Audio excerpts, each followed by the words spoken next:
Bharatiya Janata party सरकार का 2 वर्ष पूर्ति अवसर में सारा राज्य में विकास धारा ओडिशा सारा कार्यक्रम अनुष्ठित होता बेले महांगा ब्लॉक पंचायत समिति कार्यालय परिसर में कार्यक्रम अनुष्ठित होती।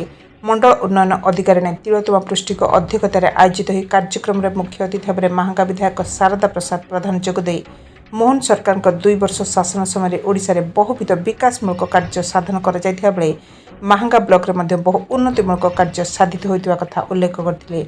ଏହି କ୍ରମରେ ବିଜେପି ସରକାରଙ୍କ ଜନ କଲ୍ୟାଣକାରୀ ଯୋଜନାର ଲାଭ ଘରେ ଘରେ ପହଞ୍ଚି ପାରିଛି ବୋଲି କହିବା ସହ ମାହାଙ୍ଗା ବ୍ଲକକୁ ଓଡ଼ିଶାର 1 ନମ୍ବର ବ୍ଲକ ଭାବେ ଗଢ଼ି ତୋଳିବା ମୋର ଏକମାତ୍ର ଲକ୍ଷ୍ୟ ବୋଲି ଉଲ୍ଲେଖ କରିଥିଲେ।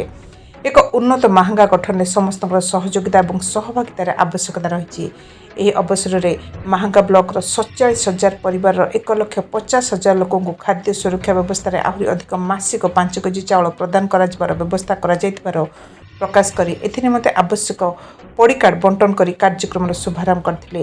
19 जून आरंभ होइतबा एही कार्यक्रम 1 सप्ताह व्यापी चालू रहिबो, जेउथिपे सरकार विभिन्न जन कल्याणकारी कार्यक्रम संपर्क में संपृक्त अधिकारी माने जनसाधारण को अवगत कराई एथिरु फायदा नेबा समस्त सरकारी सहयोग जोगाइदे बोली प्रकाश करथिले।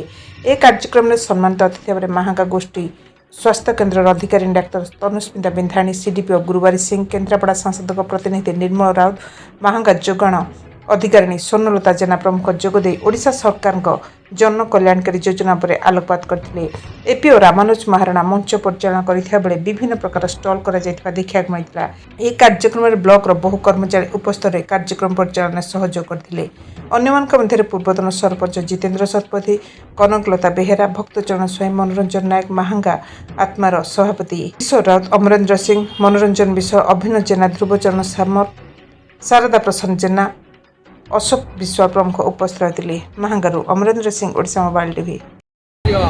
मुख्यमंत्री मोहन माझी सरकार लोकों सरकार 2 वर्ष पूर्ति अवसर में समस्त ब्लॉक कार्यालय सरकारी योजना को 100% कार्यकारी कर समस्त योजना लोकों पारे पहुँचापी विकास धारा ओडिशा सारा कार्यक्रम महांगा ब्लॉक कार्यकारी ब्लॉकर विभिन्न सरकार योजना आज स्टॉल माध्यम देखा जाए जो मैंने जनसाधारण मैंने ब्लॉक आसवे समस्त स्टॉल परिभ्रमण करेंगे और जो योजना जो वंचित रही आप्लिकेसन देवे और समस्त योजना उपकार पाइपे। विशेष योजना माननीय मुख्यमंत्री जो माने 12-13 दिन अनुष्ठान भाव उद्घाटन करते धन्यवाद दूसरी माननीय मुख्यमंत्री को ओडिशा सरकार को महांगा ब्लॉक रे 43,031 परिवार 1,47,000 ऊर्ध्व जनसाधारण आडिशनाल प्रत्येक मास को प्रत्येक व्यक्ति को 5 किलो चाउल मागणा देवाई माने समुदाय 1,47,000 लोक मास को 10 किलो चाउल मागणा पाइबे। आम अंचल जनसाधारण मैंने बहुत उपकृत हे अर्थनैतिक अभिवृद्धि बहुत घटवा से आज सभार माननीय मुख्यमंत्री महांगार जनसाधारण को धन्यवाद।